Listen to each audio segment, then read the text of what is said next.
إن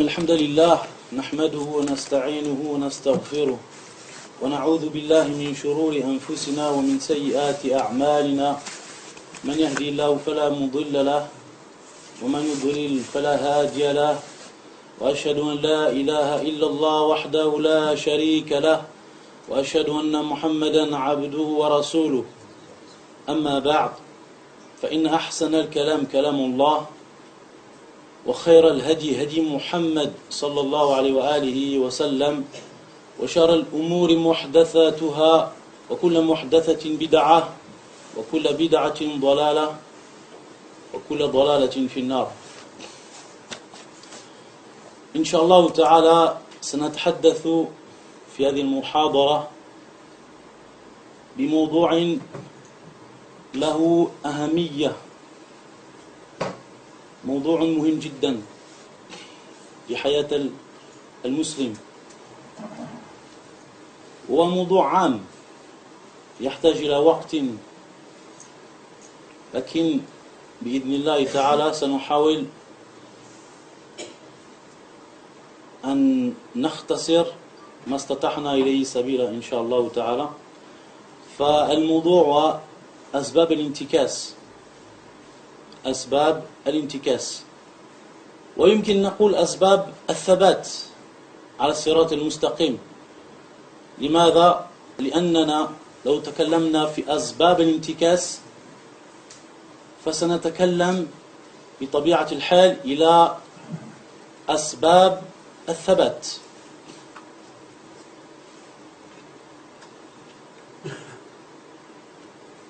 Donc, ce que je viens de dire en arabe, c'est que ce cours va concerner un sujet qui est vaste et qui traite des causes de la régression dans la religion. Et comme on a dit, c'est un sujet qui est très vaste. Donc on va essayer, Inch'Allah ta'ala, de résumer en quelques minutes. On va essayer de résumer, Inch'Allah, ce sujet, de donner les points qui sont essentiels, les points fondamentaux. Et comme j'ai dit, si on parle des causes de la régression, automatiquement, on va parler également des causes qui vont nous permettre de rester fermes sur cette religion. Car si on parle d'une régression, automatiquement on va parler de ce qu'il ne faut pas faire. Et si on parle de ce qu'il ne faut pas faire, automatiquement son opposé va intervenir et on va être obligé de parler dans un même temps de ce qu'il faut faire.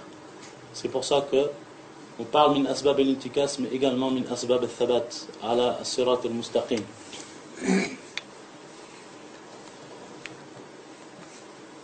إذا قلنا الانتكاس، تكلمنا عن الانتكاس. مش معنى الانتكاس؟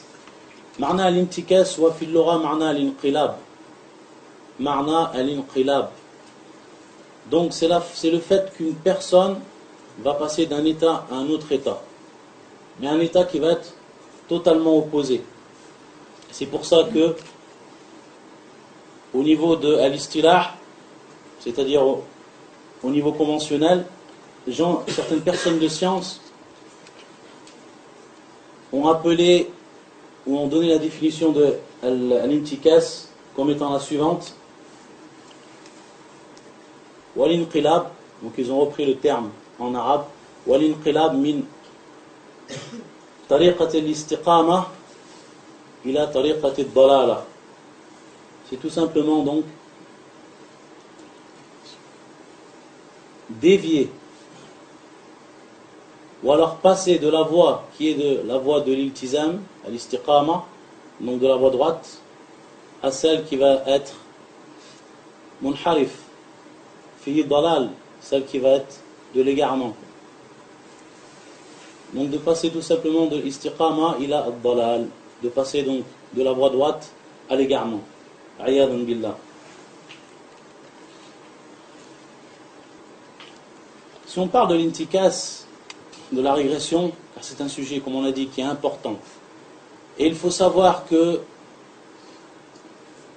lorsqu'on parle de inqilab, on va voir que dans ce terme, il va revenir le terme qalb. Al-qalb que tout le monde connaît, et qui est le cœur, al-qalb. Pourquoi on l'a appelé comme ceci dans la langue arabe? Pourquoi ce cœur, cette partie mudra min al-jasad, mudratun min al-jasad, pourquoi on l'a appelé de cette manière-là, qalb? C'est que ça a une raison. C'est pas pour rien que les Arabes, ils ont appelé cette partie du corps, cette petite partie du corps, qalb. Li'annahu yataqallab. Li'annahu yataqallab. C'est-à-dire donc qu'il va passer d'un état à un autre. Le cœur, c'est comme ça, il passe d'un état à un autre. C'est pour ça que on va voir que durant la journée, bel, khilal sa'at, suivant quelques heures, on va voir que qalbuna qad taqallaba. Notre cœur, il s'est transformé. Dans un instant, on est heureux, on est joyeux, on est gai, on est apaisé, et 1 heure ou 2 heures après, notre situation s'est transformée. Qalbuna hazin, c'est-à-dire notre cœur il est devenu triste, il est devenu angoissé. Donc on voit bien que sari'u ma yataqallab, il se yataqallab bisur'a, il passe d'un état à un autre de manière très rapide. Si maintenant on sait cela, automatiquement on va comprendre que le al-qalb wa da'if, c'est-à-dire qu'il est faible. Wa annahu yata'athar bisur'a, c'est-à-dire donc qu'il va être influencé de manière rapidement. Donc, si le musulman ya'lam hada, et il sait, d'après le hadith du prophète sallallahu alayhi wa sallam, que hada al-qalb, idha fasada al-jasad kullu, wa idha saluha al-jasad kullu. C'est-à-dire que si cette partie, hadil mudra, cette petite partie du corps, si elle devient mauvaise, alors c'est tout le corps qui va en subir les conséquences. Et au contraire, s'il est bon, annahu salih, c'est un cœur qui est bon, qui est pieux, alors c'est tous les actes et tout le corps donc qui va être l'apparence. Cette apparence qu'on va voir dans notre corps et dans nos gestes et dans nos actes. Donc on va savoir à partir de là que le cœur il est salih. Donc c'est pour ça que le prophète sallallahu alayhi wa sallam, dans sa sunna, lorsqu'on regarde la sunna du prophète sallallahu alayhi wa sallam, il nous a donné beaucoup de directives et d'indications pour pouvoir donc protéger hadal qalb. De même, si on reprend beaucoup des versets du Coran, comme on aura l'occasion de le voir, il y a beaucoup de versets qui vont traiter donc de ce sujet, qui vont nous mettre en garde de préserver ce cœur. Ce cœur il est fragile, yataqallab bisur'a, idhan labudda an nuhafidha alayhi. Et tout le monde connaît ce hadith également, qui vient appuyer ce qu'on vient de citer, où le prophète sallallahu alayhi wa sallam yaqul, ceci est une invocation. Si on avait à citer donc l'une des premières causes qui va faire que l'homme il régresse dans la religion, c'est justement le délaissement des invocations. Lorsqu'il délaisse les invocations. L'invocation c'est une arme pour le musulman. C'est une forteresse pour le musulman. Et s'il délaisse les invocations, automatiquement, il va donc délaisser une protection qu'il avait mise entre al-waswas, c'est-à-dire donc ce que peut insuffler le shaitan, et toutes les maladies qui peuvent s'introduire dans le cœur. Donc, c'est comme une protection, ces invocations. Et c'est pour ça que le musulman, s'il veut donc rester ferme sur sa religion, et s'il veut s'écarter de tout ce qui pourrait l'amener à dévier, à rester dans sa religion, فَعَلَيْهِ أَنْ يُكْثِرْ مِنَ الدُّعَى, c'est-à-dire qu'il tout le temps il multiplie les invocations. Lorsqu'il est chez lui, lorsqu'il voyage, lorsqu'il se rend à la mosquée, toutes les invocations qu'on connaît. Et plus particulièrement cette invocation qui nous a été enseignée par le prophète sallallahu alayhi wa sallam, où il disait Ya muqallib al-qulub, Ya muqallib al-qulub, c'est-à-dire celui donc Comme on a dit, muqallib, yuqallib, c'est-à-dire donc qu'il fait passer d'un état à un autre ce cœur. Ya muqallib al-qulub. Wallah subhanahu wa ta'ala, walladhi yuqallib al-qulub, kayfa yasha.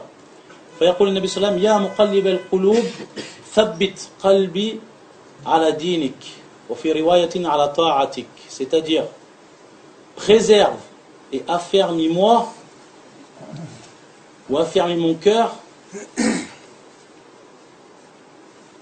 sur ta voie, à la dinik, sur ta religion, à la ta'atik, sur ton adoration. Et lorsqu'ils ont entendu ça, certains sahaba, ils ont demandé au prophète sallallahu alayhi wa sallam, amanna bik wa bima jita bihi, c'est-à-dire qu'on a cru en toi, on a cru en ceux avec lesquels tu es venu. Fahal takhaf alayna, est-ce que tu as peur de nous? Qu'est-ce qu'il a répondu? Le prophète sallallahu alayhi wa sallam, il a dit na'am. Regardez, c'est les sahaba, ils sont avec le prophète sallallahu alayhi wa sallam. Ils sont en train donc de reconnaître leur iman, leur foi en Allah, en son prophète, au Coran, avec tout ce qui est venu le prophète sallallahu alayhi wa sallam. Et malgré cela, lorsqu'ils leur ont demandé est-ce que tu as peur pour nous, le prophète sallallahu alayhi wa sallam, il a dit na'am. Yani akhaf alaykum. Akhaf alaykum. J'ai peur pour vous. Qu'Allah Azza wa Jal, donc, il fasse dévier votre cœur à cause de ce que vous aurez acquis, de ce que vos mains auront fait. C'est pour ça qu'il disait le prophète sallallahu alayhi wa sallam ensuite, Inna al-qulub bayna usbu'ayn min asabi' ar-Rahman yuqallibuha kayfa yasha.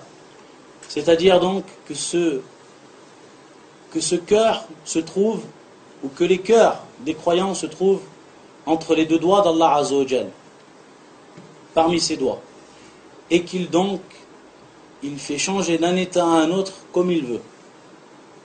C'est-à-dire donc le cœur, il le fait changer d'un état à un autre comme il veut, subhanahu wa ta'ala. Et donc comment nahnu kayfa? Bien entendu, Allah Azza wa Jal laysa bidhallam lil abid, c'est-à-dire qu'il n'est pas injuste envers ses créatures. Il ne va pas faire dévier un cœur dont une personne est sincère, dont une personne est accrochée et dont une personne yabdul al-juhud, c'est-à-dire la personne qui va faire tous les efforts pour pouvoir rester sur cette voie droite. Ala hadhi al-istiqama. Lorsqu'on a parlé de l'intikas, il faut savoir qu'il y a naw'an, shu'batan min al-intikas. Al-intikas al-kulli, alladhi الردة عن الإسلام عياذا بالله والثاني الضعف عن الإيمان.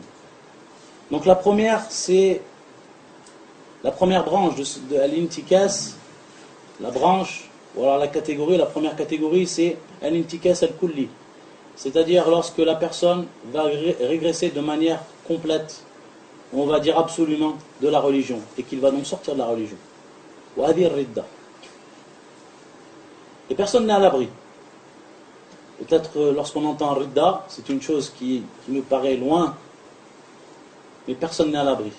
Et c'est pour ça que Al-Muslim, comme on a dit, yukthir min ad-du'a, c'est-à-dire tout le temps il demande à Allah Azza wa Jal al-thabat, an yuthabbit qalbahu ala ta'ati, ala al-hidayah.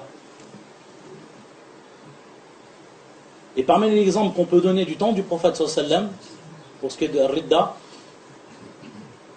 on se souvient, Qissatu Ramla bint Abi Sufyan, Habiba, lorsqu'elle a fait l'exode avec son mari fil Habasha. Donc elle était partie, elle était parmi les premières croyantes, et son mari également, qui était Abdullah ibn Jahsh. Abdullah ibn Jahsh. Et qui sont donc partis faire la première hijra, qui était Ila al-Habasha, qui se trouvait donc la première exode qu'ont fait les musulmans avant de partir à Médine. La première exode, c'était à celle de Al-Habasha. Sachant qu'il y a eu encore une deuxième exode.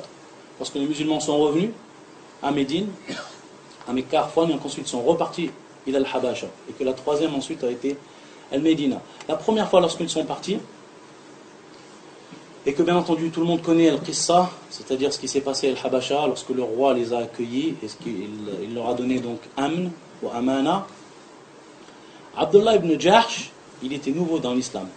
Il est resté auprès des An-Nasara, qui étaient bien entendu Al-Habasha, c'était des chrétiens. C'était donc des gens qui étaient majorité chrétienne. C'était donc le culte qui était voué là-bas, qui était le culte chrétien. Et un jour, Habiba, dans un de ses rêves, elle a vu son mari dans un très mauvais état. Et le lendemain, lorsqu'elle lui a informé de ce rêve-là, ce cauchemar, alors elle a su qu'il était sorti de l'islam. Il avait délaissé la religion de l'islam. Et qu'est-ce qu'il a fait? Lui, il est devenu alcoolique. Il a délaissé donc al-hidayah. Il est devenu alcoolique. Donc ensuite, il est mort peu de temps après. Il est mort à al-kufr. Mata à al-kufr. Ayadan billah. Donc, regardez. Même du temps du prophète, sallallahu alayhi wa sallam, cela est arrivé. Et il se peut qu'une personne, Allah Azza wa Jal, yudilluhu, bima fi qalbi, par rapport à ce qu'il y a à l'intérieur, et par rapport à les choses qu'il a faites, et le fait qu'il n'a pas pris l'asbab al-thabat, c'est-à-dire les causes de la droiture dans la religion. Donc personne n'est à l'abri. Et la personne, tout le temps, elle demande, elle s'en remet à Allah Azza wa Jal, qu'elle le protège. La deuxième catégorie, c'est al-intikas, نقول النسبي أو نقول الذي هو الضعف الإيمان. C'est tout simplement donc le fait de regresser dans la religion, d'avoir une foi qui va descendre. Bien entendu, on a darajat, c'est-à-dire qu'il y a bien entendu des degrés. Des personnes qui vont descendre très bas dans la foi, qui vont délaisser totalement l'iltizam, qui vont peut-être revenir à faire ce qu'ils faisaient avant comme kabaïr, comme grand péché. Certains qui vont délaisser la prière, etc. Anwa' al-intikasat. Anwa' al-intikasat. Si on a cité donc une première cause, car c'était judicieux de la citer au moment où on a parlé de cette dua du prophète sallallahu alayhi wa sallam, une deuxième cause ici qu'on va citer, c'est que la personne, la budda an yastash'ira fi qalbihi hadi ni'ma, ni'matul iman, ni'matul islam wa ni'matul sunnah. C'est-à-dire que la personne, elle doit ressentir dans son cœur, et ça de manière profonde, cette grande ni'ma qu'elle a, qu'elle soit musulmane, et qu'elle a l'islam, cette grande faveur d'Allah Azza wa Jal qu'il a fait qu'il est croyant, mu'min, et cette grande ni'ma d'Allah Azza wa Jal qu'il a fait qu'il est à la sunnah. In'am. Ni'matan. Il y a le ni'ma de l'islam, mais également le ni'ma de la sunnah. Et c'est ce qui était rapporté de l'imam Ahmed, qu'il disait ni'matan, ni'mata l'islam wa ni'mata sunnah. C'est-à-dire que beaucoup de gens qui sont musulmans, lakin laissent à la sunnah. Beaucoup de gens qui sont musulmans, qui prient, qui font leur pilier de l'islam, mais qui ne pratiquent pas la sunnah comme elle se doit. Qui ne suivent pas la sunnah comme il se doit. Qui ont délaissé cette sunnah dans, on va dire, beaucoup de choses. Donc également, ça, c'est le ni'ma, le fait que la personne soit non seulement droit sur l'islam, mais également droit sur cette sunnah, sur la pratique des sunan. Faliyastash'ir, la Bouddha, il faut qu'il ressente la personne au fond de son cœur, que ça c'est une grande ni'ma. Toujours il s'en rappelle de cette ni'ma. Que si Allah Azza wa Jal l'avait pas guidé, il serait comme ces jeunes dans la rue, qui sont fait de dalala, qui sont dans l'égarement, ceux qui adorent un autre qu'Allah Azza wa Jal, ceux qui vivent plongés dans la drogue, plongés dans l'alcool, etc. Regardez cette ni'ma qu'Allah Azza wa Jal, il vous réunisse dans cette mosquée, qu'il vous écarte de tout ce mal. Hadi ni'matun 'azima. Donc la personne, il faut qu'elle ressente ça. Il faut qu'elle ressente que ce bien-là, c'est de la part d'Allah Azza wa Jal. Wa yahmidullah ala dhalik. Il doit remercier Allah subhanahu wa ta'ala pour cela. C'est pas yatajamal, c'est-à-dire qu'il dit moi je fais des efforts dans ma religion, alhamdulillah, je fais ci, je fais ça. Là, hada min fadlillah azza wa jal alayk. An takun ala sunnah, an takun ala l'islam, hada min fadlillah azza wa jal mahd. Ensuite, parmi les causes, wa ma'rifatu shar, l'ijtinab. C'est-à-dire que la personne, elle doit connaître le mal. Elle doit prendre connaissance du mal. Et dans quel but? L'ijtinab, dans le but de s'écarter de ce mal. In'am. C'est-à-dire qu'il y a beaucoup de personnes qui vont dévier de la religion et qui vont regresser dans la religion. Pourquoi? Parce qu'ils ne connaissent réellement pas le mal. Ils ne connaissent pas le mal qui les entoure et le mal qui peut les atteindre. فهو جاهل بهذا الشر. فإذا كان جاهل بهذا الشر, s'il est donc ignorant de ce mal, alors il est plus apte à y tomber. Ou alors il va être une cible plus facile pour que le shaitan nous fasse tomber dans ce mal-là. Et si on se rappelle le hadith de Hudhayfa ibn al-Yaman, radiyallahu ta'ala anhu, hadith qui est une grande leçon pour chaque musulman. Lorsqu'il disait Hudhayfa, hadith qui est rapporté par Abi Idris, عن أبي إدريس الخولاني أنه سمع حذيفة بن اليمان يقول كان الناس يسألون النبي صلى الله عليه وسلم يسألون رسول الله صلى الله عليه وسلم عن الخير. C'est-à-dire que les gens demandaient au prophète sallallahu alayhi wa sallam le bien. Ils voulaient connaître les voies du bien. وكنت أسأله عن الشر مخافة أن يدركني. C'est-à-dire que moi, je demandais au prophète sallallahu alayhi wa sallam le mal. Je lui demandais qu'est-ce qu'est le mal. Et dans quel but? C'est-à-dire de peur qu'il m'atteigne. Donc ça c'était min fiqh Hudhayfa, qui faisait partie des grands savants de l'islam, des grands savants du halal et du haram dans l'islam, et qui demandait toujours au prophète sallallahu alayhi wa sallam le mal, pour qu'il puisse s'en écarter. Et malheureusement beaucoup de gens, c'est une chose qu'ils ne pratiquent pas. Ils ne demandent pas qu'est-ce que le mal. On va voir que le mal c'est kalimat shar am yashmal umuran kathira, c'est-à-dire qu'il va comprendre beaucoup de choses. Et comme l'a dit al-sha'ir, عرفت الشر لا للشر ولكن لتوقيه ومن لم يعرف الشر من الخير يقع فيه. C'est-à-dire, je n'ai pas pris connaissance du mal, pas pour le connaître en lui-même, mais tout simplement pour m'en écarter. Parmi ce qui va rentrer dans les grandes lignes du mal, bien entendu, c'est al-shirk. Al-shirk ou anwa'i. Que la personne elle prenne connaissance de l'associationnisme, le polythéisme qui fait partie, bien entendu, des plus grands péchés de l'islam, le péché dont Allah Azza wa Jal ne pardonne pas. Et toutes ces catégories, al-shirk al-akbar, wal-shirk al-asghar, wal-shirk al-khafi, et également le wasa'il allati tuaddi ila shirk. Tout ça, la personne, elle doit le connaître. Et c'est pour ça que les grands savants de l'islam, ils ont écrit à ce sujet. Et ils ont détaillé à ce sujet. Pourquoi? Pour mettre en garde les musulmans. Il ne faut pas qu'ils tombent dedans. Et parmi un des grands livres qui va mettre en garde du polythéisme, et qui va nous montrer toutes les voies également qui mènent au polythéisme, non seulement le fait de tomber dans le polythéisme, mais les voies qui vont mener au polythéisme. Et c'est pour ça que قواعد بعض أهل العلم, c'est-à-dire dans les règles de certains gens de science, ils ont أطلقوا أن الوسائل التي تؤدي إلى الشرك يدخل في الشرك الأصغر. Tous les moyens qui amènent au shirk, même si en lui-même ce n'est pas un shirk, il va être considéré comme un polythéisme mineur, dont Allah Azza wa Jal ne pardonnera pas. Donc regardez, jusqu'à certains savants, dans leurs règles, ils ont dit que tout ce qui va amener donc au shirk, c'est considéré comme du shirk. Al-wasa'il bas, fayu'tabar shirkan asghar. On va les prendre donc comme faisant partie du polythéisme mineur.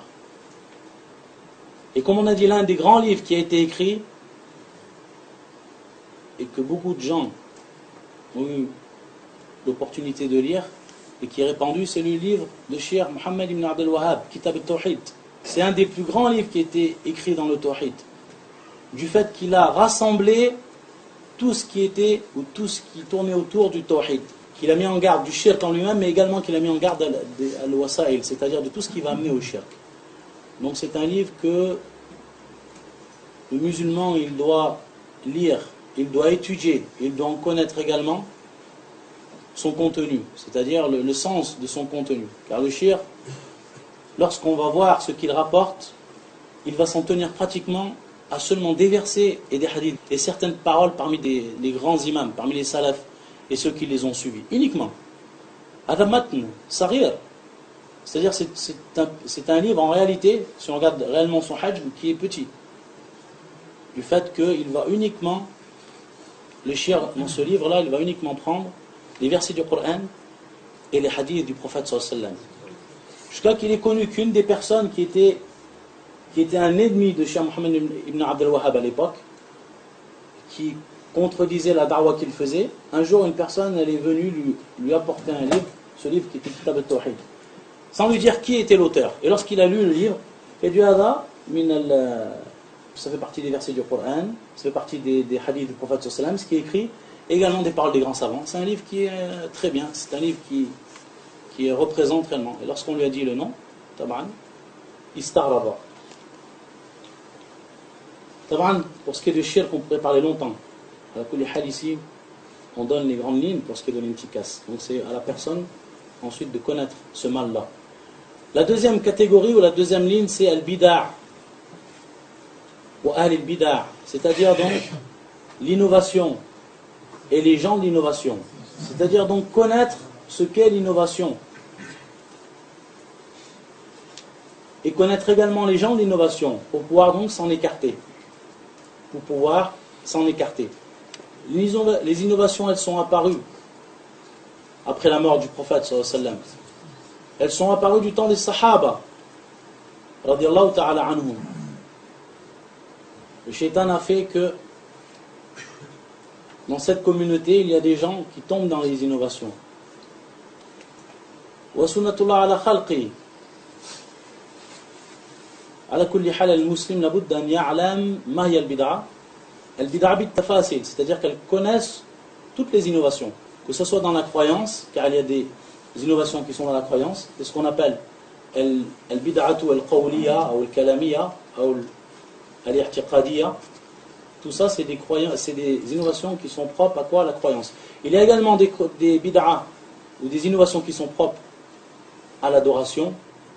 فيقولون البدعة الفعلية, car elles sont en relation avec l'acte que l'homme il fait durant l'adoration et qui ne fait pas partie de cette religion.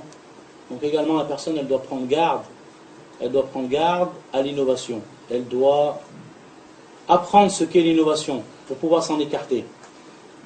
Qu'elle connaisse également al-madhahib al-mawjouda, c'est-à-dire qu'elle connaisse les grandes écoles de l'innovation qui sont présentes, que ce soit Shia, que ce soit al-Mu'tazila, ou al-Asha'ira, al-Khawarij, ou al-Murji'a, ces sectes-là qui sont apparues, la personne elle doit en connaître au minimum les grandes lignes de leur croyance, pour savoir qui ils sont, pour pouvoir s'en écarter, pour pouvoir s'écarter également de leur croyance.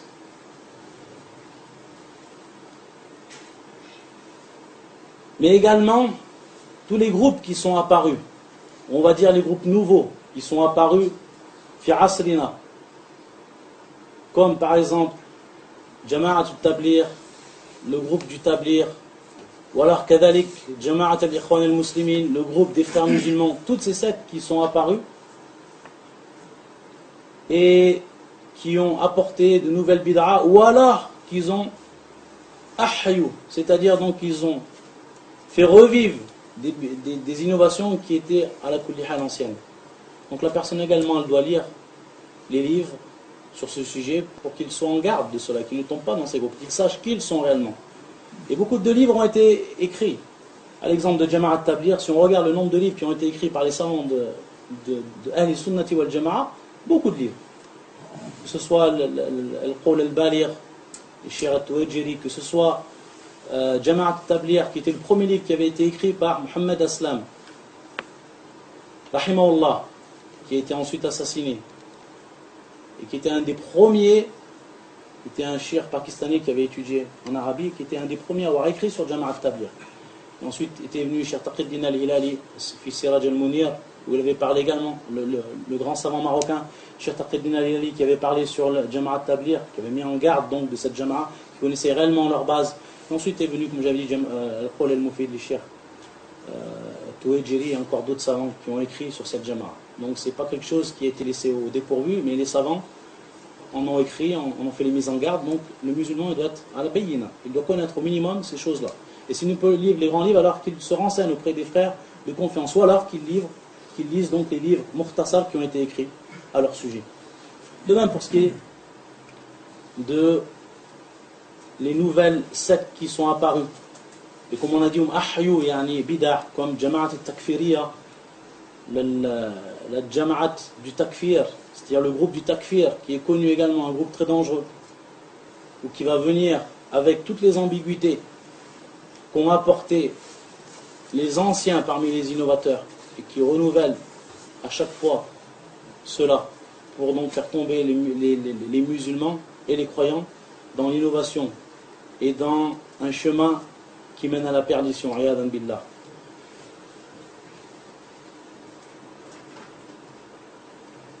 Ensuite, la troisième grande catégorie, ash-shahawat, c'est-à-dire les passions. Ash-shahawat, également, la personne, elle doit en connaître, elle doit s'en écarter, elle doit connaître ce que c'est, ces shahawat qui sont interdits dans l'islam, toutes ces shahawat, et elle doit également s'en écarter. Ça, c'est également ce qui incombe à tout musulman, pour qu'il puisse s'écarter de tomber dans l'imhiraf ou l'intikasat. Connaître ces shahawat, également connaître ici al-wasa'il, allati tuaddi ila shahawat. C'est pour ça qu'Allah Azza wa Jalla dit wala taqrabu zina. Ne vous approchez pas du zina. Il n'a pas dit Allah Azza wa Jalla dans ce verset ne faites pas la turpitude, mais il a dit ne vous approchez pas de la turpitude. Ce qui veut dire ici qu'on doit s'écarter de tous les moyens qui vont nous amener à tomber dans la turpitude. Ayadan billah.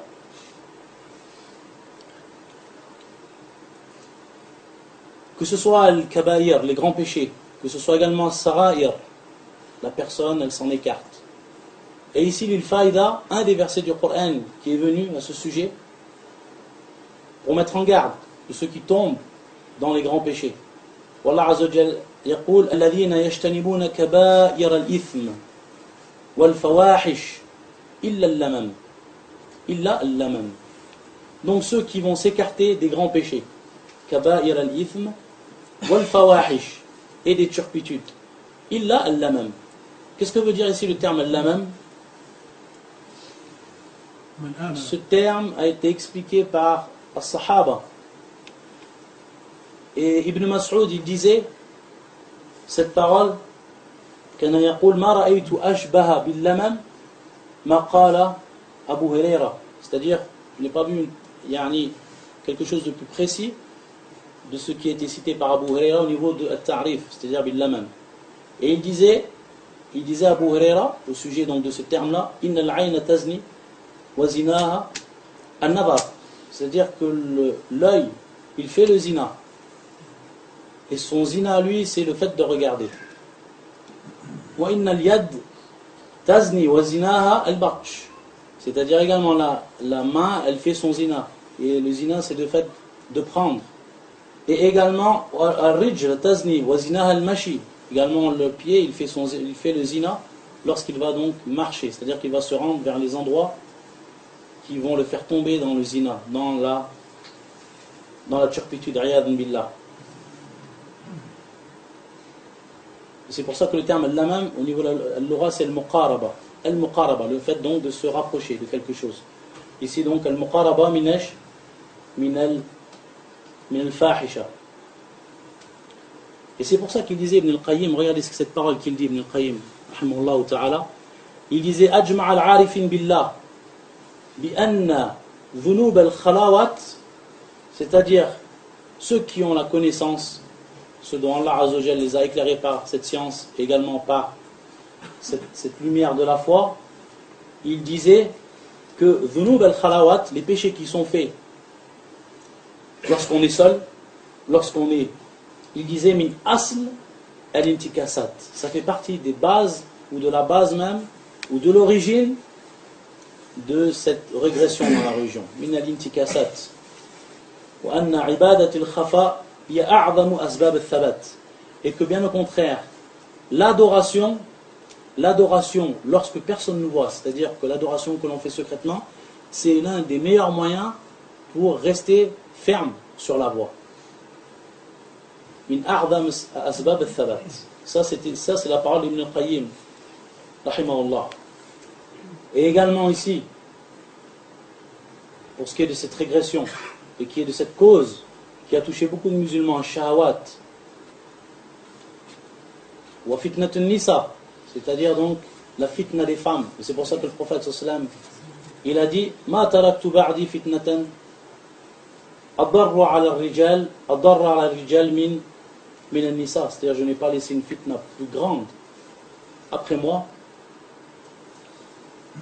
comme celle des femmes, c'est-à-dire que c'est la plus grande fitna, et beaucoup de jeunes malheureusement ils vont tomber filintikas, dans la régression à cause des femmes. Et bien entendu ici, la cause principale qui va faire, ou leur moyen principal qui va faire qu'on va contrer cela, c'est par le mariage. Az-zawaj, la bout. Et encore plus dans un pays comme celui-là. C'est-à-dire que l'homme, il doit se marier. Il n'a pas le choix. Dès qu'il arrive donc à un stade, ou dès qu'il est en âge donc de shahwat et de comprendre, le mieux pour lui c'est qu'il se marie le plus bonheur. Car ce danger il va rester toujours. C'est-à-dire khatar shahwat al-nisa. Il va tout le temps rester. Il va être présent. Combien de jeunes ils sont tombés à cause de ça? Peut-être une personne qui avait une bonne lien dans sa religion, qui voulait faire des efforts, et le fait qu'il n'a pas patienté, et le fait qu'il ne s'est pas marié, alors ta'arrada ala al-fitan wa waqa'a fiha, ayadan billah. Donc ça également, c'est une cause, une grande cause, qui a fait que les gens sont tombés, que les jeunes sont tombés dans la régression. Et regardez ce hadith du prophète sallallahu alayhi wa sallam, un hadith Thawban, pour nous montrer donc ici la gravité de ce qui peut amener à al-fahisha et les turpitudes. Regardez ce hadith. Il dit le prophète sallallahu alayhi wa sallam, la a'lamanna aqwaman min ummati ya'tuna yawm al-qiyamah bi hasanatin amthali jibali tamamatin bidan. C'est-à-dire que le prophète sallallahu alayhi wa sallam est en train de nous dire que je connais des gens qui vont venir de ma communauté, qui vont venir le jour du jugement, ils ont des hasanat. Vous savez comment elles sont ces hasanat? Comme la montagne de Timama, c'est-à-dire une grande montagne qui est blanche. Regardez en plus, elle est blanche. Il y a des hasanat safi. Des hasanat qui sont comme la montagne. Des gens qui vont venir au jour du jugement. فَيَجْعَلُهَا اللَّهُ عَزَّ وَجَلَّ هَبَاءً مَنْثُورًا. Allah Azza wa Jal, il va les transformer, ces hasanat, comme haba'an manfoura. Vous savez donc, al-haba, c'est comme les poussières qu'on voit à la lumière, au rayon du soleil. La même chose. Regardez comment il va les transformer, de la même manière.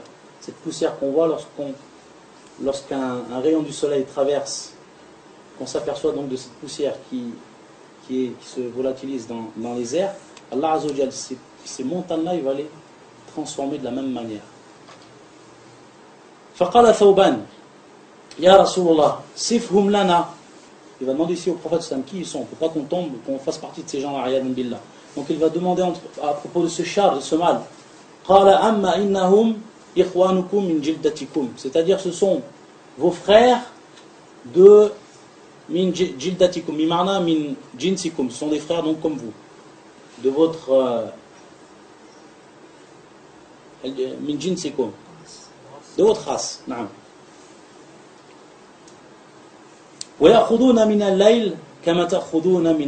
C'est-à-dire, ici, ils prennent de la nuit, bimarna, ils font des adorations même durant la nuit. Regardez, c'est des gens qui font des adorations même durant la nuit. Comme vous en faites.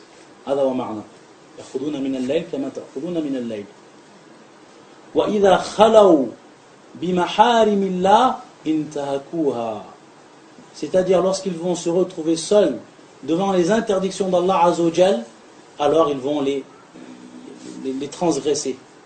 Ils vont transgresser ces interdictions. Ils vont tomber donc dans ces interdictions. Regardez ce hadith. Comment il peut faire réfléchir le musulman. Et comment on va s'apercevoir que cela va être une cause de nadama et de khasara yawm al-qiyamah. Et ça, c'était uniquement pour des gens qui en réalité, ont fait quand même des adorations, qui sont venus avec des montagnes d'adoration. Alors que dire pour les autres? Parmi les causes,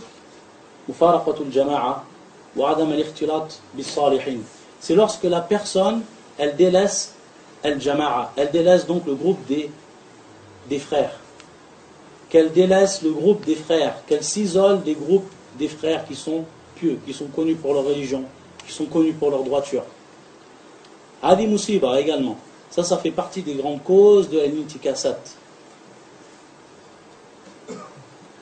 Malgré tout ce que le shaitan, il va t'enjoliver, Ce qui va te rendre joli comme cause.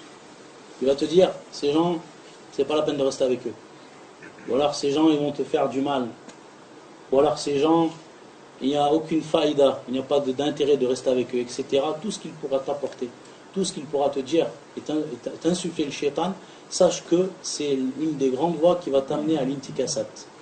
Car la personne, lorsqu'elle va se séparer de ses frères, qu'il le rappelle billah, billah, qu'ils voient en eux donc un rappel d'Allah dans leur adoration, dans leur comportement, et dans le fait qu'ils sont attachés à la sunna, le fait qu'il va les délaisser, qu'il va s'écarter de deux choses. Il va arriver une de deux choses. La première, c'est soit qu'il va, il est obligé d'avoir de la compagnie, la personne. La majeure partie des gens, ils ont besoin d'une compagnie. Donc il va aller vers des gens qui, eux, ne sont pas multazim. Et le fait qu'il va aller vers des gens qui ne sont pas multazim, ou qui ne sont pas dans leur religion, eux, ils vont être la cause de son égarement. Car il va être automatiquement influencé. Ou alors, la deuxième chose, c'est qu'il reste tout seul. Il va rester seul. Et la personne qui reste seule, c'est la personne donc qui va être proie au shaitan. Innama ya'kul adh-dhib al-qasiya. C'est-à-dire que le loup, il va manger la brebis égarée. Et regardez ce hadith du prophète sallallahu alayhi wa sallam. Ça, c'est un hadith qui est azim jiddan. C'est un grand hadith qui va nous prouver quel est le danger du fait de s'écarter de ses frères et le fait de ne pas rester donc avec al-jama'a, jama'at al-salihin. Ce hadith qui est le suivant, qui est rapporté par Abu Daoud wal-Bayhaqi fi Sunan al-Kubra wa isnaduhu jayyid kama qala al-Albani wa ghayruhu. كان الناس إذا نزلوا منزلا تفرقوا في الشعب والأودية. C'est-à-dire, il y avait des gens qui étaient avec le prophète sallam, les compagnons du prophète sallam. Et lorsqu'ils étaient en voyage, et lorsque le prophète sallam voulait se reposer,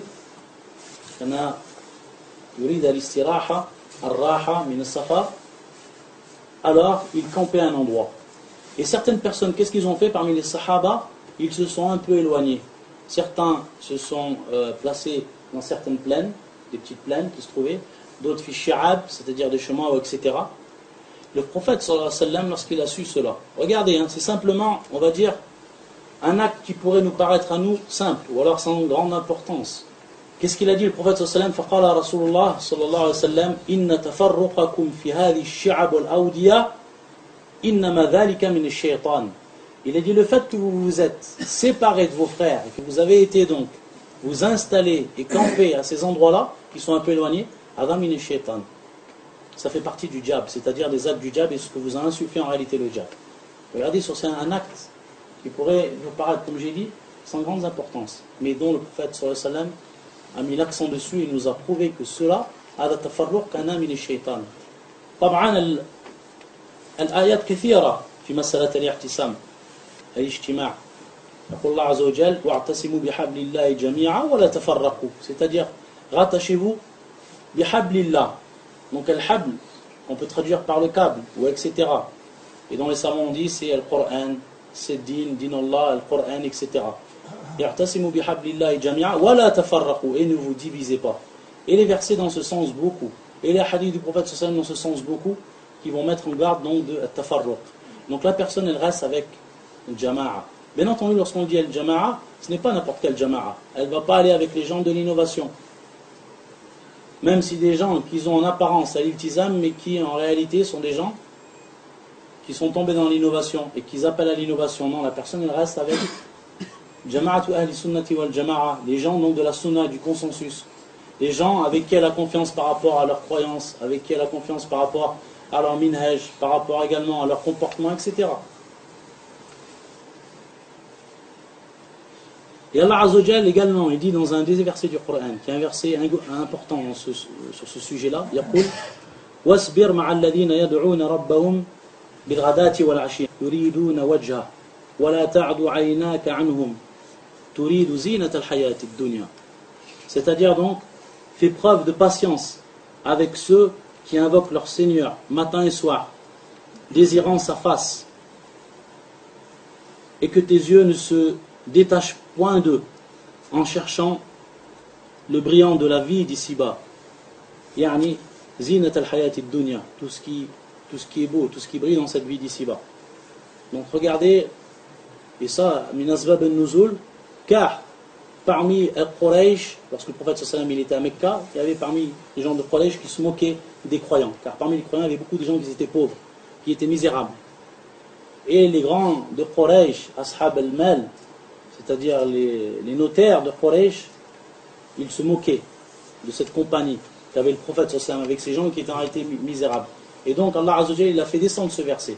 Malgré donc la situation de ces gens, il a dit donc de rester avec eux. Allah Azza wa Jalla a ordonné au prophète sallam de rester avec eux. وَاصْبِرْ نَفْسَكَ مَعَ الَّذِينَ يَدْعُونَ رَبَّهُمْ بِالْغَدَاةِ وَالْعَشِيِّ يُرِيدُونَ وَجْهَهُ. Donc ici Allah Azza wa Jalla a insisté sur le fait que le prophète sallam doit rester avec eux, malgré donc leur situation. Alors que dire de ceux, ou alors de notre époque, où la personne elle va vivre dans une société qui n'est même pas une société musulmane, le cas de la France, et qui donc, si elle ne s'attache pas avec les musulmans, si elle ne s'attache pas avec les pieux parmi eux, et les bien guidés, alors avec qui elle va s'attacher? Également, une des causes, min asbab al-intikasat, al-ghulu wa tashaddud fi ad-din. Al-ghulu wa tashaddud fi ad-din, c'est-à-dire l'exagération dans la religion. Là, yatamassak bil-i'tidal wal-wasatiyya fi ad-din.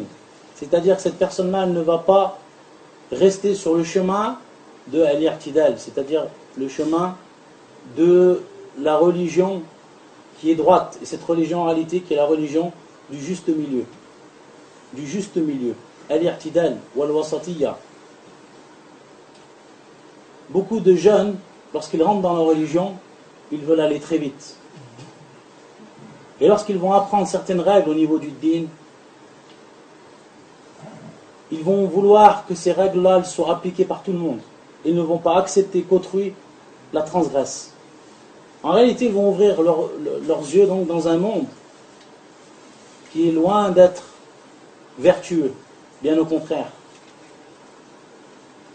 Et ça va provoquer chez la personne, chez le jeune, un sodma. C'est-à-dire donc qu'il va voir dans le monde dans lequel il vit, il va s'apercevoir de la réalité de la société. Après qu'Allah Azza wa Jalla l'a guidé, qu'il lui a fait prendre connaissance donc de ce qu'est as-sirat al-mustaqim, alors à ce moment-là, il va advenir chez la personne à tashaddud wal ghulu. Et ça également, ça fait partie des causes qui ont fait que beaucoup de jeunes, ils ont délaissé l'iltizam. Ils ont fait preuve de régression dans leur religion. At-tashaddud wa al-ghulu. Et le prophète sallallahu alayhi wa sallam nous a mis en garde de cela.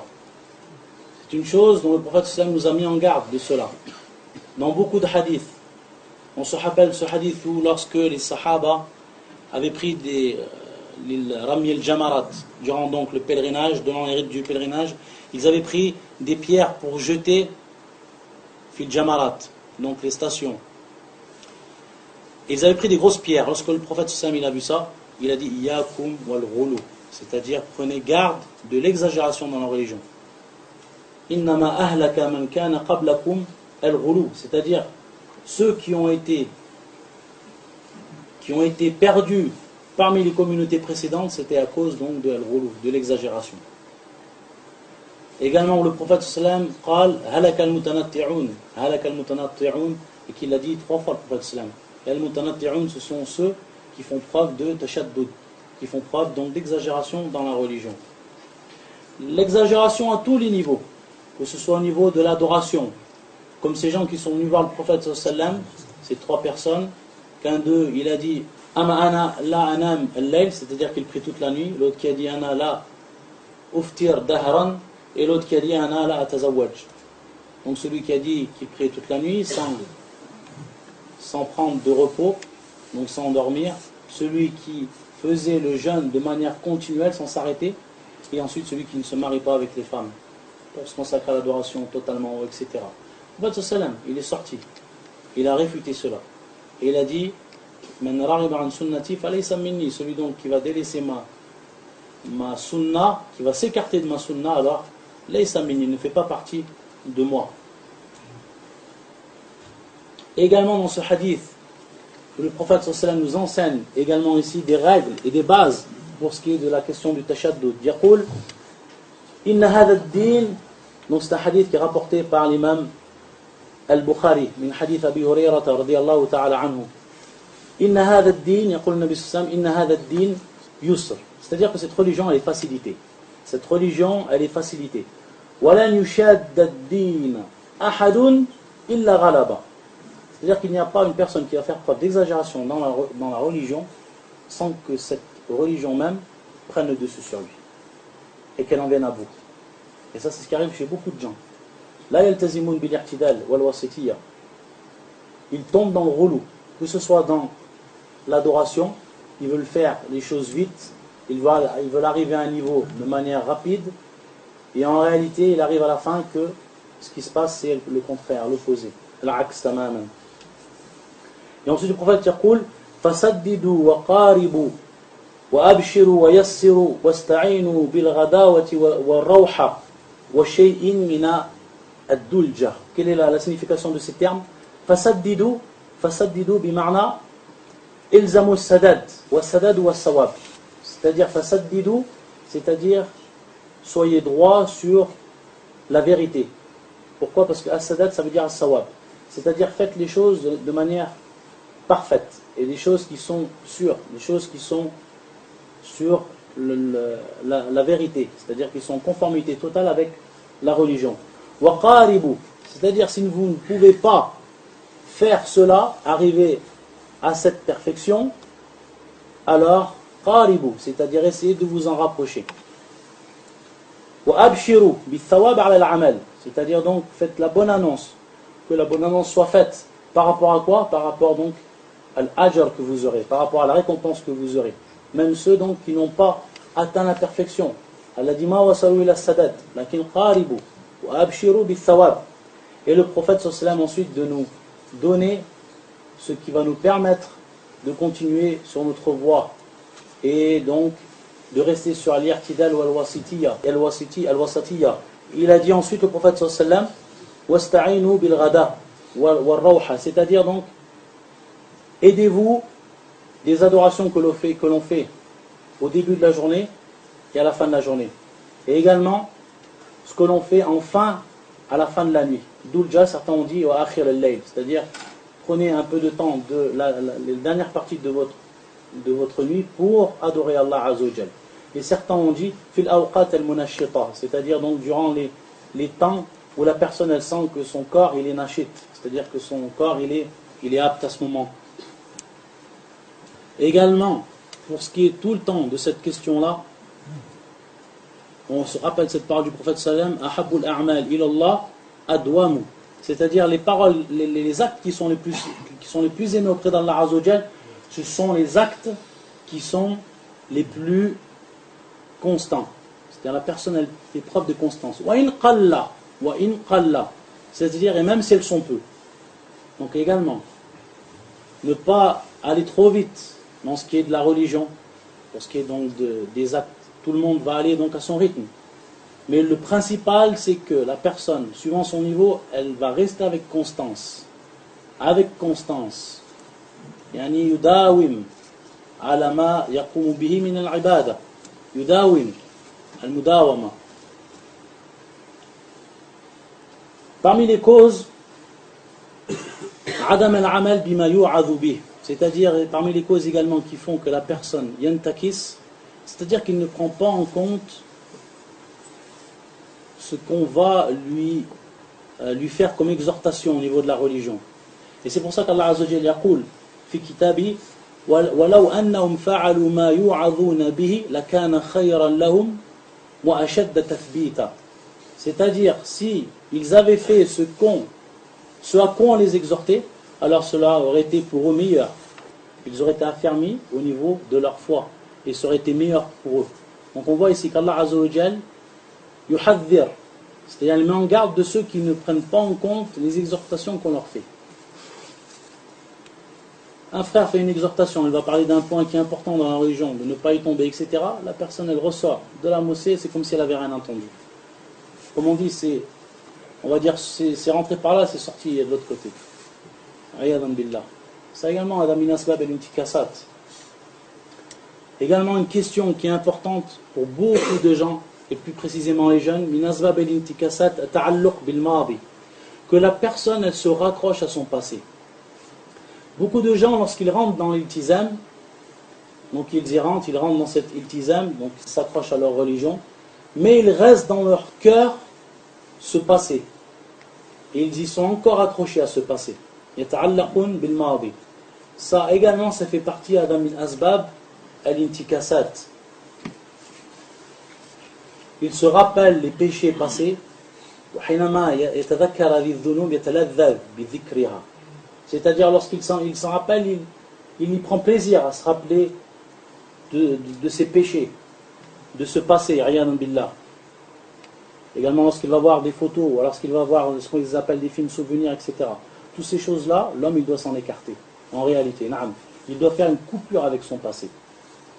Il faut qu'il sache faire une coupure avec son passé. C'est celui qui veut réellement préserver son iltizam et qui est rentré dans la religion, il doit faire une coupure avec son passé. Et regardez ce hadith du prophète sallam qui va nous donner un grand enseignement. Le prophète sallam il va nous parler d'un homme qui était fi Bani Israël. Cet homme-là, il avait tué 99 personnes. Kana fi Bani Israël rajul. Qatala 99 insanan. Il a tué 99 personnes. Regardez donc ici le degré du péché. Wallah al-musta'an, le degré du péché. Fakharaja yas'al. Donc il est sorti pour demander. Il veut faire la tauba. Cette personne, elle veut faire la tauba. Elle veut revenir sur la religion. Elle veut faire tauba de tous ces actes qu'elle a fait. Elle est partie, elle était voir rahiban. Elle était voir une personne qui était un adorateur. Une personne qui se consacre à l'adoration. Et lorsqu'elle lui a demandé s'il y avait une tauba pour son péché, il lui a dit là. Il lui a dit non. Alors il l'a tué. Et ça fait 100 personnes. Regardez ici, une parenthèse que l'on fait, lorsqu'on demande une question à une personne, il faut qu'on ait une confiance en elle. C'est-à-dire qu'on ne demande pas n'importe qui. Et ça ne veut pas dire que la personne, si on la voit en apparence multazim, une personne qui fait des prières, etc., qui est toujours à la mosquée, etc., ça ne veut pas dire qu'elle a une science. Ça ne veut pas dire qu'elle est apte à répondre à toutes les questions. Donc ça, il faut y prendre garde. La personne, lorsqu'elle demande, elle demande à une personne de science en qui elle a confiance et une personne sûre. Regardez ce qui est arrivé pour cette personne-là. Elle était voir le premier venu, simplement dans son apparence, parce que c'est une personne qui était multazim, une personne qui fait preuve d'adoration, qui est connue pour cela. Elle l'a vu, elle lui a demandé. Elle a jugé l'apparence et tout. Qu'est-ce qu'il a dit? Lui, il a dit non, t'as pas de tauba. Il n'y a pas de tauba. Ukmil. Yani je finis le naam. Allah al-musta'an. Donc, qu'est-ce qu'il a fait? Il a continué. Malgré cela, il a continué. Il a été voir une personne, lui qui était un alim, lui qui était une personne de science. Et il lui a dit donc qu'il y avait une tauba. Et il lui a donc enseigné d'aller voir vers une autre qarya. C'est-à-dire d'aller voir vers une autre ville. Donc, de quitter la ville là où il était. Arshadalu an yatruk medinatahu an yadhhab ila qarya ba'ida. C'est-à-dire qu'il lui a dit d'aller donc vers une contrée qui n'était plus la sienne. Et ici, qu'est-ce qu'ils en ont déduit les savants? Ils ont dit donc que la personne, à ce moment-là, lorsqu'elle est restée dans un endroit où elle a vécu depuis son enfance, où elle a fait les péchés, où elle n'était pas dans l'iltizam, alors pour lui, s'il veut vraiment concrétiser son iltizam, il doit quitter cette ville. Au minimum quitter cette ville, aller dans une autre ville. Bien entendu ici, pour ce qui est de la France, le mieux encore, et c'est même ce qui est obligatoire, c'est qu'il quitte la France et qu'il rentre dans un pays musulman. على كل حال مسألة الإجراء هي مسألة أخرى تدخل في هذا الموضوع نعم بس كبيرة. على كل حال ici la personne elle doit quitter l'endroit où tout était raccroché à son passé. Il y a des gens qui sont accrochés à lui. Elle va voir des gens, ces gens avec qui elle faisait les péchés, qui vont peut-être lui rappeler les péchés, les endroits où elle était, où elle faisait les péchés, etc. Elle va s'en rappeler, etc. Donc c'est toujours là où elle vit, c'est toujours un rappel. Shaitan il fait sur lui un rappel. Et ça c'est pas bon. C'est une asbab al-intikasat. Bien entendu, la suite, c'est que lorsque lui, il est parti, donc il a écouté la parole de cette personne sage, et savante, elle est partie donc pour aller vers cette qarya, il est mort en fit tariq. Ensuite sont venus les anges du adab et les anges de ar-rahma, de la miséricorde. Et ensuite, Allah Azza wa Jal awha ilayhim de prendre la distance, de voir vers où il était le plus près. De l'ancienne ville, où il avait ses péchés, ou alors de la nouvelle ville. Ensuite, Allah Azza wa Jal ghafara lahu parce qu'il était plus proche de Hadil Qarya, de cette ville où il devait se rendre. Et c'est une question, entre parenthèses, mais si je la donne parce qu'elle était importante à ce moment-là. Ici, le prophète sallallahu alayhi wa sallam, il va nous rappeler donc un hukm, en réalité, à travers cette histoire, et qui est que la personne, même si elle tue, il y aura toujours une tawbah. Même si la personne l'a tué, il lui reste toujours donc la tawbah, qu'Allah Azza wa Jal, il peut lui pardonner. Donc le fait d'avoir tué une personne, ça reste toujours dans les péchés dont Allah Azza wa Jal peut pardonner et dont il y a une tawbah. Et c'est pour ça que les savants, tous les savants parmi les salafs, ils ont rappelé que al-qatla ou tawbah. وأن الذي قتل وإذا لم يتوب إلى الله عز وجل ودخل في النار لم يدخل خالدا. C'est-à-dire qu'il ne rentre pas éternellement dans le feu. Et donc, ce qui pouvait poser ambiguïté, c'est ce verset du Coran. وَمَنْ يَقْتُلْ مُؤْمِنًا مُتَعَمِّدًا فَجَزَاؤُهُ جَهَنَّمْ خَالِدًا فِيهَا. C'est-à-dire celui qui tue un croyant délibérément, alors il rentre dans le feu. Alors sa récompense ou son châtiment c'est le feu. فَجَزَاؤُهُ, sa rétribution c'est le feu, et il y restera éternellement. Khalidan fiha, c'est y rester éternellement. Donc ça peut poser un problème, ce verset, pour la compréhension. Yani, comment on va comprendre cela, et alors que tous les savants de l'islam, parmi les salafs, en prenant en compte ce hadith, et encore d'autres hadiths du prophète sallallahu alayhi wa sallam, ils vont voir donc que celui qui tue, il a une tawbah, et que même s'il ne fait pas sa tawbah, et qu'il rentre finnar, un jour ou l'autre, tant qu'il n'a pas fait de shirk, un jour ou l'autre, donc, il sortira du feu. Donc, regardez, il se peut qu'un verset nous montre un takfir qui est absolu, mais en réalité, lorsqu'on va regarder au niveau des autres textes de la sunna et des autres textes également coraniques, on va s'apercevoir que en réalité, ce n'est pas un takfir qui est absolu. Donc ça, c'est comment dire, un exemple que l'on donne et dont il faut prendre en compte. Car beaucoup de gens, ils vont venir avec des versets du Coran, ils vont en donner donc, ils vont les mettre dans un contexte où ils vont en faire sortir des lois qui sont, on va dire, mutlaq, qui sont absolues, alors que ce n'est pas le cas. Et que si on regarde comme l'ont fait les savants de la sunna du consensus, si on regarde dans les autres textes du Coran et de la sunna, on va s'apercevoir tout simplement qu'il y a bel et bien une explication, c'est-à-dire qu'on va réunir les nusus et qu'on en tire ensuite un hukm. Et qu'on prend en compte également parmi les versets ceux qui sont considérés comme muhkam, al-mutashabihat, etc. Donc tout ça c'est des lois et que c'est pas n'importe qui va parler sur ce sujet. Et ça j'espère que c'est bien compris chez beaucoup de frères. Car beaucoup de gens ils tombent donc dans des interprétations et ils tombent dans des choubouats, dans des ambiguïtés qui n'ont en réalité de science, où ils s'y perdent. Et ça fait partie également d'une asbab al-intikasat. C'est qu'une personne, elle va essayer de comprendre et de chercher des choses qui ne sont pas à son niveau. Et de rentrer donc dans des points de la religion qui ne sont pas de son niveau. Et beaucoup de jeunes tombent dans ça, malheureusement. Et ils rentrent dans les interprétations. Et ils rentrent dans le ta'wil al-Qur'an ou ta'wil al-ahadith bidun ilm, bila ilm, sans même science.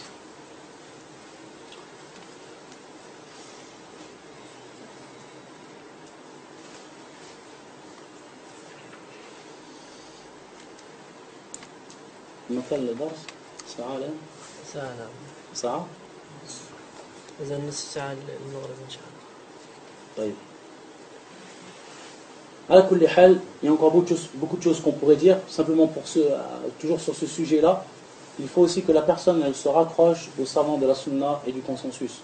Si elle ne veut pas tomber donc, fiadi l'intikasat, faire preuve de régression dans sa religion, car on a dit la régression, ce n'est pas seulement avoir un da'f fil iltizam, mais il se peut également que la personne, même si en apparence elle va rester multazim, même si elle veut essayer de s'accrocher à la voie droite, qu'elle va dévier vers ce qu'on appelle donc les innovations dans la croyance, les innovations également dans les actes. Donc tout ça, ça rentre également dans la régression. La régression, c'est pas l'image qu'on en a, qu'une personne qui serait multazim et tout, et puis qu'ensuite elle devient faible, qu'elle devient donc, elle tombe uniquement dans les shahawat, ou alors ces choses-là, tout ce qui rentre dedans, c'est ce qu'on a cité auparavant, min al-shirk, min al-bida' wa min al-shahawat, hada shamil lil jami'. On pourrait encore citer beaucoup de choses, simplement on va citer à wajh al-ikhtisar. Également parmi l'asbab al-intikasat, tawassu' fi al-mubahat. Al-mubahat, c'est-à-dire ce qui est permis, mais la personne, yatawassu' fi kathiran. C'est-à-dire tout ce qui est mubah, tout ce qui est permis, la personne, elle l'applique, ou elle le fait, ou alors elle ne s'en écarte pas. Également, une des causes qui fait que certains, ça c'est souvent chez les jeunes, min asbab al-intikasat, c'est qu'ils ont une mauvaise compréhension, les jeunes. Les jeunes, lorsqu'ils vont voir des frères qui sont depuis longtemps donc dans la religion, et qu'eux ils sont nouveaux, qu'est-ce qu'ils vont avoir comme image et comme compréhension? Ils vont croire en fait que ces gens-là, ou que ces frères-là, c'est des frères qui sont machallah parfaits. Les frères qui sont dans la religion, ils vont les prendre comme des modèles. Et également ça c'est un problème. C'est-à-dire qu'il yahsul ghalat min al-art. Il se peut que ce frère en réalité, il advienne une erreur de lui, ou alors qu'il fasse un péché. Et lorsque le jeune il voit ça, de ce frère-là, avec qui donc il va fréquenter, qui va le croire, un frère qui est mashallah, etc., il va s'apercevoir que ce n'est pas une personne qui était au niveau qu'il croyait. Et à partir de là, yahsul al-sudma. C'est-à-dire pour lui, khalas, il dit comment un frère comme ça, un frère mashallah multazim, belah, etc., il a pu faire une chose telle. يجعل يعني ينتكس يجعل يتراجع إلى خلف وهذه مصيبة. Car il faut savoir que les règles qu'on applique dans l'islam, on les applique à tout le monde. C'est-à-dire que tu ne connaîtras réellement une personne que si, comme l'avait rappelé Omar, que si tu as voyagé avec lui, que si tu as mangé avec lui, que si tu as fait une tijara avec lui. Qu'il a une lahia ou pas une lahia. Il se peut que cette personne-là, même si elle est en apparence multazim, si tu n'as pas fait ces choses-là, il se peut que tu t'attends à des choses de cette personne qui ne vont pas te satisfaire, etc. Donc également ça, c'est un point, tu dois réellement être conscient de ce problème-là. C'est-à-dire que lorsqu'il va entrer avec une jama'a, et des frères, etc., il peut s'attendre à des erreurs de leur part, que ce ne sont pas des anges. Également al-farah, c'est-à-dire donc le temps libre, et le temps dont la personne ne fait rien.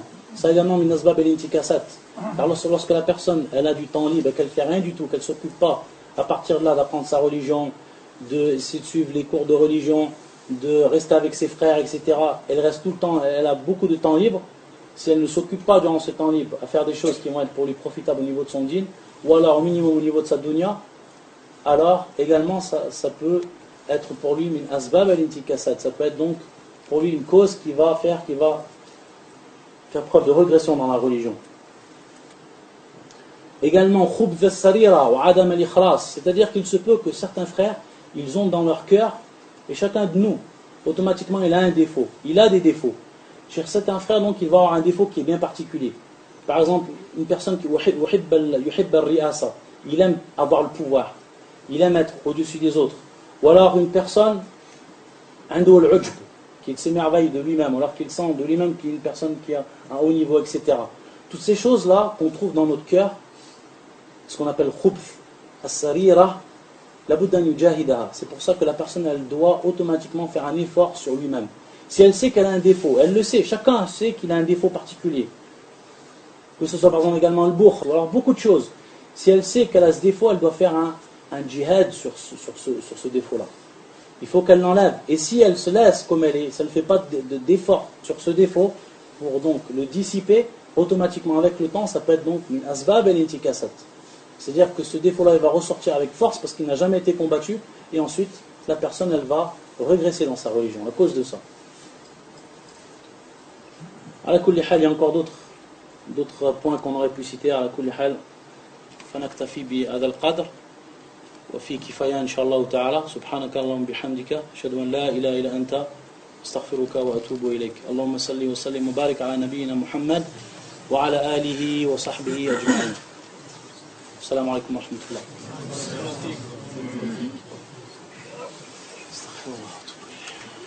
شكرا الله الشيخ عبد الملك جزاكم الله خيرا. بارك الله فيكم على هذه الكلمات الطيبات. Donc on remercie